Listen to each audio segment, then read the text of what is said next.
welcome to the TechMediaWire Podcast powered by IBN. This original audio production delivers market and sector insights, as well as exclusive interviews with innovative executives shaping the future in fast-moving industries, and may feature a client partner of IBN or one of the 60-plus investor-focused brands within IBN's dynamic brand portfolio. As a multifaceted financial news and publishing company, IBN leverages its extensive distribution network, utilizing multiple proprietary corporate communication tools to introduce both public and private companies to a vast and diverse audience of investors, consumers, influencers, journalists, and other targeted segments of the public. IBN may have received compensation to produce this audio content. Please be sure to read IBN's entire disclaimers for full disclosures. Now, sit back, relax, and enjoy the next revelatory episode of IBN's TechMediaWire podcast. Hey, everybody. Welcome back to another online business briefing brought to you by the TechMediaWire Podcast, which, of course, is one of the brands here at the Investor Brand Network. We're going to be speaking with, in just a moment, Micropolis Holding Company. The company is traded on the NYSE American exchange under the ticker symbol MCRP. But before I get you to our guest today, who is the CEO, founder, and director from the company, Fareed Aljawhari, I want you to go to the Investor Brand Network. I want you to click on the Clients tab. There in alphabetical order, you're going to find Micropolis. And then I want you to go to their website. It is a beautiful website that talks a lot about where the company is operating today. That is micropolis.ai, MICROPOLIS, micropolis.ai. Let's go ahead and welcome in our guest today. Fareed, thank you so much for making time. I know we're speaking to you in Dubai today, so we've spanned a couple of time zones here today. Thanks for making time for us. Of course. I'm very happy to be here with you today, Stuart. Thank you very much.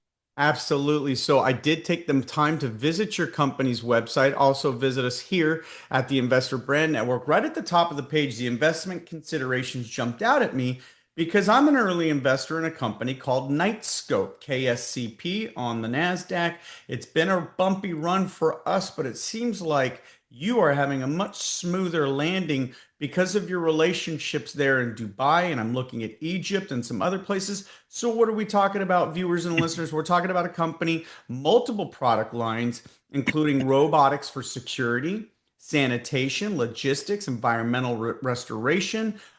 So that's great for me to hear, because if you're solely in the security space, it seems like that space is a little bit more difficult to penetrate without those relationships that you have with the Dubai police. But let you tell us about the company. If you would, tell us about the business model and the markets that you operate in, Fareed.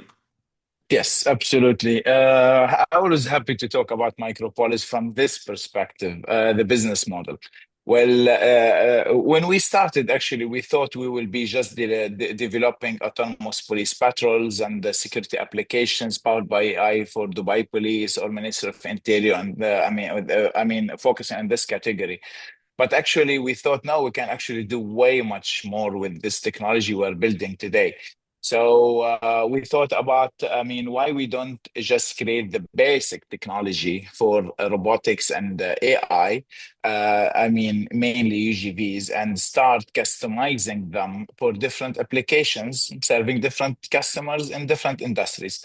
So what we did, actually, we thought about two parts product, which is the mobility-specific platform and the application-specific pod. So today we are developing an autonomous platforms based on M1 and M2 platforms. There are two different sizes, one that goes inside the open roads, open streets, and one in more controlled and gated communities. And today we have three autonomous systems. We have one for off-road, one for open roads, and one for closed communities or controlled, which is a rule-based. So that's the basic technology. Today, we can go to any customer, like let's say we go to the municipality or any municipality worldwide, and then they can ask us to customize a specific specific robot for specific operation, like road sweeper, for example. For we have a few customers who are looking for this kind of product. For example, oil and gas, they want pipeline inspection robot. We have defense, they want border control robots, for example. A lot of applications. We thought about this business model is like one of the most unique business models when you develop your technology to 80% and you leave 20% for customization. All our robots actually powered by AI applications. For example, with Dubai Police, we have a companion software, which is the operation room software, also inside the robot itself called Microspot. Of course, it has behavior analysis, detection models. It has something called suspect matrix. I mean, it's very useful for police. So now you have a robot that drives like a patrol, but think like a policeman. Many people they call it RoboCop today, which is quite true. Today, for example, we deployed one of those in Global Village. Global Village is something similar to Disneyland, actually. It is seasonal event, so a 6 months event, actually. Imagine we deployed today our one of those robots with Dubai Police. I mean, between people, with you can see kids playing next to it. Super safe. It means our technology is so good. I mean, imagine trusting. I mean, our technology being trusted by the people who are responsible for safety and security in this country. This is something really fascinating. So, I mean, I think our business model, the way we thought about it, actually, it's today is a huge success. And I think we continue doing this because we think that and actually we noticed there is a huge demand in this line of product. I mean, customized UGV for specific operations. Our robots actually they have a specific control system developed by Micropolis as well. Okay, now because most of, I mean, not most, all the mechanical system, electronic and electrical system developed in-house and produced in-house in this very facility actually. Give us room for innovation, or you can say we're innovating at our own terms. So, I mean, yeah, I think the way we thought about this technology from the beginning was clever. I have a great team, of course, here with great ideas. And today we're just harvesting the results. We're in the finish line. We're ready now to start deploying many robots. Soon you will have good news, a lot of good news, actually. I mean, today we are also trusted by giants, not by just small customers. I mean, the problem, as a public company, we can't disclose so much until we have something material. You know how it is. Yep. But we're going to have great news. It is about the level of adoption of our technology. This is what matters to us. We want, I mean, large organizations, sovereign entities, not only in Dubai or Abu Dhabi or UAE. I'm talking about Saudi, I'm talking about Egypt, I'm talking about Europe soon, United States. We want the large organizations actually to trust our technology and benefit from it because it's very, very useful. Well, and I love what you said earlier about the 20% left to customization. That is what's giving you the opportunity to navigate these other markets and verticals so well. The backbone of this whole thing, you can see at their website. Go to Micropolis again, .ai, then click on the M platform. Incredibly rugged, but sleek, clean, and looks like something that is going to be easy for the end user to maintain, which is going to be very important when you talked about in the oil and gas field with all the dust and dirt and grime that comes with oil and gas. But you also mentioned the team that you've surrounded yourself with. So let's move to that really quickly and let's learn about you as the CEO and the founder of the company first, and then tell us a little bit about the team around yourself. Of course. I came originally from design background, to be frank with you. I'm a tech savvy since childhood. Okay. Since they invented the calculator, let's say, always obsessed with things that you click on. Okay, that's amazing thing. But I'm originally a designer, actually. I used to design vehicles. I used to design many things, actually. Specialize in product design, of course. I'm obsessed with software and technology in general.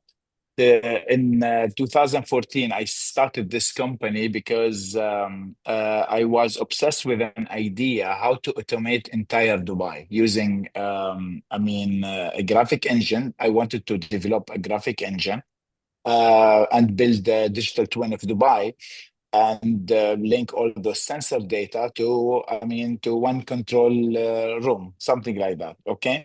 So, it was a great idea. But unfortunately, it was too early to talk about it in 2014. And the technology, the readiness level wasn't there yet. So we slowed down. We couldn't do much with it. Although the company was profitable that time, because we started, building small digital twins for smaller customers like Muhammad Rashid Housing Establishment, Dubai Municipality, Smart Dubai. We started with those customers like in smaller scale. So, but in 2018, I met a group of people, officers from Dubai Police, and Dubai Police well known for their innovation. And they love innovation, they love new ideas, and they love new ideas and the application behind it, and they always want to do it. So when I introduced this technology to them, they loved it. So they offered me to digitize an industrial area here in Dubai called Al Quoz. And then we worked for a year with Dubai Police. What happened it was in February 22nd, 2018, we presented this idea to the Commander-in-Chief of Dubai Police. And he was fascinated by the idea. So he called me next day and he said, pass by, I want to talk to you. That it was a weekend. So we met in a city walk. It is a shopping mall in Dubai. And we came up with those many ideas. Hey, how we can utilize AI in security. And we debated some ideas like, the problem between always police, any police force and criminals, always the criminals like one step ahead of police because they don't have an code of ethics. So, there's a difference between police and criminals. So they can break the law. Police cannot break the law. So we started talking about really interesting conversation. And then eventually we came up with the autonomous police patrol idea together. So we said, we need moving cameras. We need that. This is how it started. Like, we said, okay, the software was called Microspot that we're proposing. And then they said, but the problem, the cameras are fixed. The cameras are blind.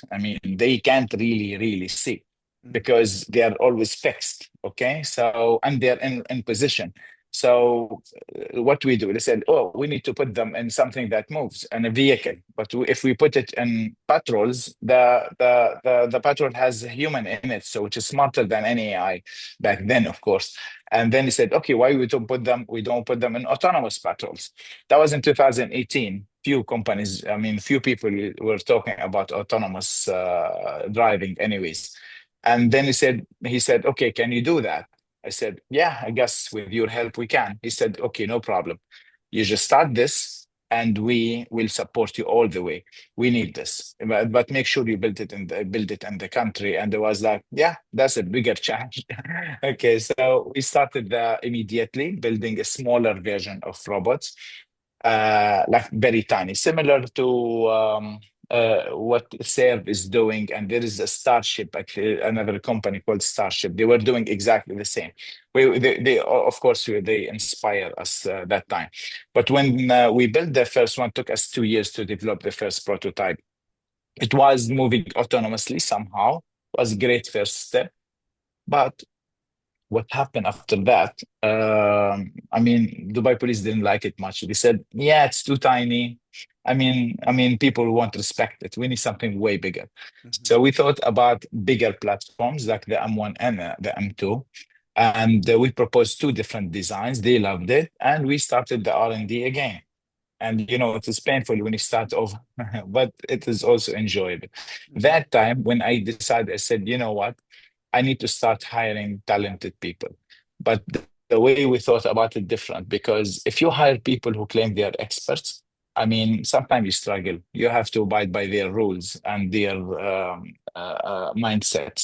So we thought, let's do it differently. I will hire intelligent, intellectual, enthusiastic engineers, but fresh graduates.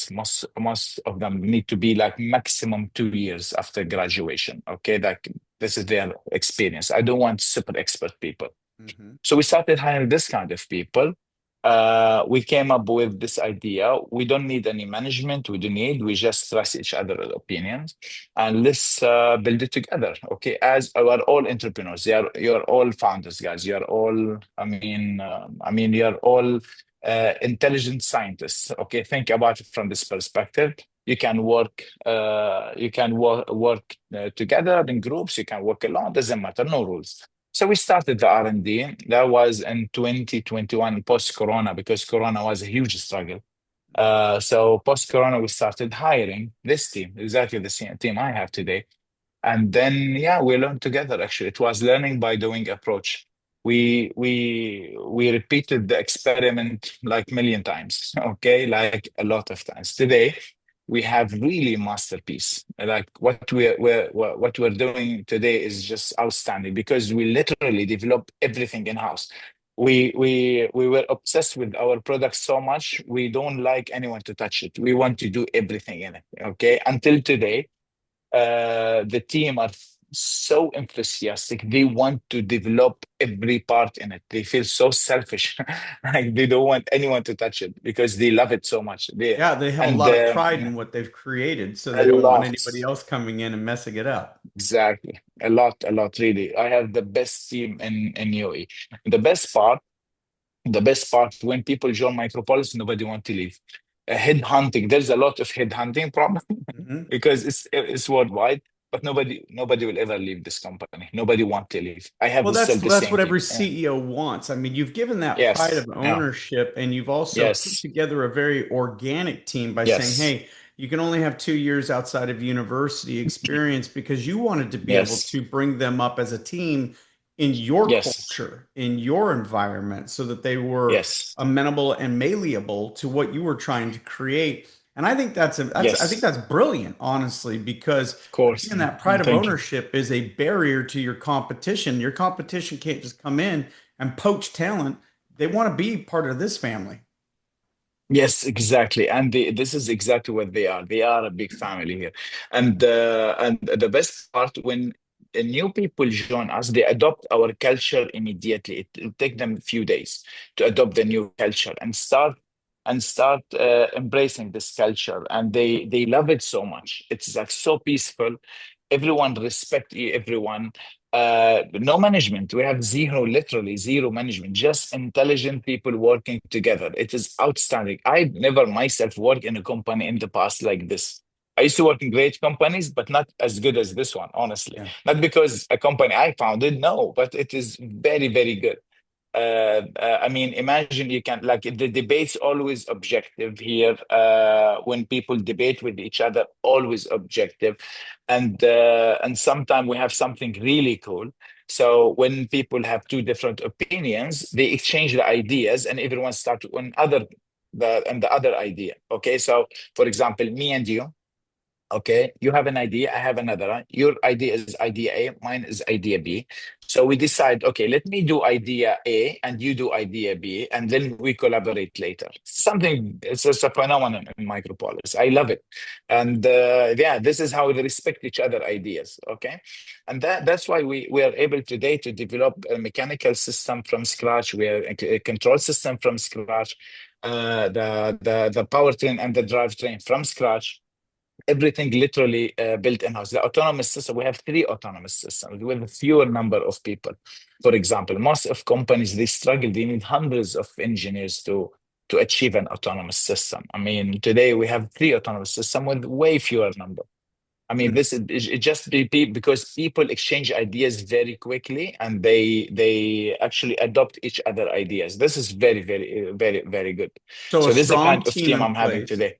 Yeah, what I'm seeing is a Very strong strong. team in place, strong relationships prior to Yes. development, co-owned, if you will, the development side of it with the Yes. Dubai police. So you created what they were looking for, which is a great litmus test for other police departments around the world. Microspot is very interesting to me because this screams recurring revenue pattern. So Microspot Of will course. be what goes with everything that you create so that you get those additional monthly contracts. So the company Yes. recently did an IPO as well, which is allowing you to have those dollars for R&D and other efforts. When you look back at 2025, go further back if you like, but I'm looking at the year 2025 as a very much watershed moment for your company. This is when your company really graduated into the public markets as well as exploded onto the scene of its actual target markets as well. So 2025, what do you see as the Yes. major milestones?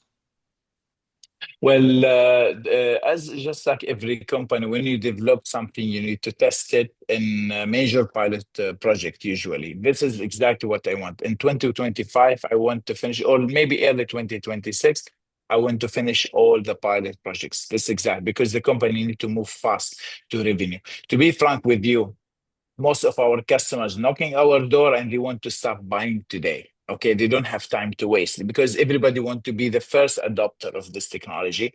We respect that, we like it, but we're also responsible people, and we want to slow down just a little bit, because we want to build a big, really confidence level upon our product and with with our customers, and especially our customers are really, really big names. Soon you will see them in the news, okay? But massive. The largest in GCC. We're working with this kind of people. We talk about ministries or even bigger. So we need to be responsible. So this is exactly what I want. I want to finish all the pilot projects. I have 6 pilot projects on the pipeline. We finished one with Dubai Police, successful. We deployed the first autonomous police patrol. We have a second pilot project. This is public news with TransGuard, the largest security company in UAE, 75,000 employees. It's massive, owned by Emirates Group. We did a PR about it before, and this group actually want to adopt our technology very fast. They want to deploy autonomous patrols, which is based on M2, the smaller version, the gate communities, and they want to adopt Microspot as the main software, security software and surveillance software in their operation. So this is another pilot I need to finish. We have also 4 other pilots, which is one which is disclosed with the Sustainable City, also based on Microspot and M2 Patrol, but this is a new development. And we have other 3 clients I can't disclose today because it is confidential. Those 3 customers are the largest. So this is my milestone for 2025 and early 2026. Then we need to move to become a revenue model company. Well, and I love that. I love that what you said mirrors what I'm reading here right on the news breaks, and that's from the Investor Brand Network. Again, clicking on the client tab. I see also here you are working in NVIDIA's Inception program, which that's a huge Yes. validation for what you're doing. Tell me a little bit about that. Well, this is very important. In 2022, we developed the first M1 and M2 model, and we presented them in Expo, Dubai Expo. So, and what happened that time, because we were trying to approach NVIDIA since 2018, actually, we got no response. I mean, because I don't think we qualified that time to be a member of NVIDIA's Inception program. But where NVIDIA were actually passing by, and somebody from NVIDIA were passing by, and they saw the product, and I mean, they asked my team to call me, and so they gave him my number, and he asked me why you are not in the Inception program. I said, yeah, because we tried, and then he said, yeah, you need to be here. So they did what they have to do. Actually, they have to do some due diligence, and they need to look at the technology and see what kind of support they need to provide us. and we actually got list. I mean, got the membership within a week. It was great. Now, NVIDIA actually they provide us with massive support. Like without their technology, actually, we won't be here today. So all the computing units actually they came from NVIDIA. Of course, we have a lot of SDKs and accelerators from NVIDIA. We use Omniverse and Isaac Sim, for example. We use NVIDIA Orin, and soon we will be use NVIDIA Thor as well. I mean, they give you access, they give you support, engineering support, a lot. You have access to 64,000 engineers from NVIDIA. This is the beauty of, and yeah, whenever you ask about, this is the beauty about NVIDIA, whenever you want to meet anyone in NVIDIA, so the Inception program will actually book you with this engineer or group of engineers, and they will get involved and they look after your technology, and they give you, I mean, their expertise. And that's the beauty about the Inception program. Plus, they give you huge discounts on procurement. So whenever you need any technology, you have access to it, and they will give you a big discount to it. And they give you priority if you want like bigger numbers. That's amazing technology. Last year, I met with Jensen Huang himself in Dubai. So I was invited by the Minister of AI in UAE to meet with Jensen Huang. So I went there and I told him what we are doing. We got a lot of good advice from Jensen Huang, just inspiring and like amazing guy, very intelligent. Yeah, okay, he's shining intelligence. I wish if I can be 10% of what he is. So yeah, and so we and of course after this meeting with him, the NVIDIA team actually gave us, they boosted their support, and they really help us a lot with to develop our technology where it is today. That's why we have three autonomous systems, not one. I think that's excellent. I Yeah, think that's a great thank you. way to put it, is that there is an evolution and a development within your company, and with strong Yes, partners and validations from those partners like yes. NVIDIA, the sky's the limit for your company. So let's talk about that. Let's wrap up this interview talking about, what do you see your company searching out to achieve in 2026? I want to start building the new factory because we need to prepare I mean the new contracts we're working on today, because those are highly strategic contracts. I need to boost production. I would love to show you the facility from inside. I would love to walk you a little bit. I don't know if this podcast will allow it, but We if can you see schedule the it for the next production, one. We absolutely could yes, go on a yes, of virtual course, yeah, and real tour of with you on our course. next interview. Yes, absolutely. So, and this facility is quite big, it's very good, but we still need more. We can produce here like between 300, 350 robots per year with this one, which is a good number. But no, I'm targeting 5,000 to 7,000 robots per year, at least for the first 3 years when we start production. And because we're selling technology, we don't sell vehicles, just like drivable vehicles. We are selling actual technology. Mhm. So I mean, it's not just about producing the vehicle; it's about integrating the technology within our customers' infrastructure and ecosystems. So it's really a big project. So I need, of course, I need a facility that accommodates bigger team. I need to be able to produce as fast as possible and as perfect as possible. So that's my main objective for 2026. Also, I want to turn the company into a revenue company in 2026. That's a forward-looking statement, but I think if we produce a technology that good, we can do this easy. The best part about it, because we are in the perfect time, I mean, the perfect place and the perfect time. We're in GCC. GCC, they are always hungry for AI and advanced technology. They love the disruptive technologies. Okay, I mean, they love high tech. They're obsessed, and the market is rich. I mean, the governments, they pay a lot for technology like this. So, and that is one of the advantages, and it is an open lane opportunity. I want to seize it. Okay, so because we're the only players, honestly, in this domain, we're the only players, not only in GCC, maybe beyond that a little bit.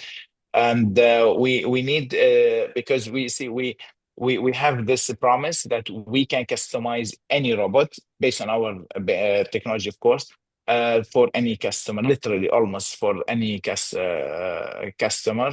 So we want to keep this promise. One of the reasons why I want to start developing the building the factory. And of course, we need to increase the number of engineers, which is pretty good. We are talent magnet. Thanks God, we are really good with this. So I'm not worried about this with the talent acquisition part. But yeah, those are my objectives. Turning the company into a revenue company, and of course, start building the new factory. Well, what a That's great time for us to 2026. be. I'm sorry about that. What Of was that course. last part? Yeah, I was just saying those are the main two objectives I have in 2026. I got really excited Yeah. with those objectives, so I jumped in there. This is a great first interview, Fareed. I appreciate that Thank you. so much. Tech Media Thank Wire is you. brought to you by the Investor Brand Network. And again, we're speaking with Fareed Aljawhari. He is the CEO and founder of Micropolis. They are traded on the NYSE under the ticker symbol MCRP. Fareed, you're doing my job for me. You've already foreshadowed our next interview where we will take a tour of your facility. I love that idea. Sure. I expect Of great course. things for you to round out 2025 and well into 2026. Thank you for your time today. Thank you. Appreciate it. Thank you, Stuart. Thank you very much. Sorry. Thank you. Excuse me. Again, just so excited. For Fareed Aljawhari, this is Stuart Smith saying thank you so much for tuning in. The TechMediaWire Podcast is an original content production powered by IBN, a multifaceted financial news and publishing company that delivers next-generation corporate communication solutions. Utilizing proprietary corporate communication tools such as news aggregation and syndication, social communication, and brand awareness techniques, among others, IBN introduces both public and private companies to diverse audiences to enhance reach and recognition. IBN may receive compensation for services and solutions provided to its client partners. You should assume that the owners, officers, and directors of IBN or financial analysts mentioned in this production may hold a position in and may intend to trade the securities in their own accounts. This production is not an offer or recommendation to buy or sell any securities that may be mentioned in this production. The information in this broadcast is presented solely for informative purposes and is not intended to be or should it be construed as investment advice. As in all investments, investment in the featured companies carries inherent investment risk. Listeners should review the companies thoroughly with a registered investment advisor or registered stockbroker. This production by IBN is not purported to be a complete study of the featured company or other companies mentioned. Information used in statements of fact have been obtained from featured companies and other sources but not verified nor guaranteed by IBN as to completeness and accuracy. Such information is subject to change without notice. Please see IBN's full disclaimers and disclosures at www.ibn.fm/disclaimer. Music in this episode is by Infraction. For more, visit inaudio.org.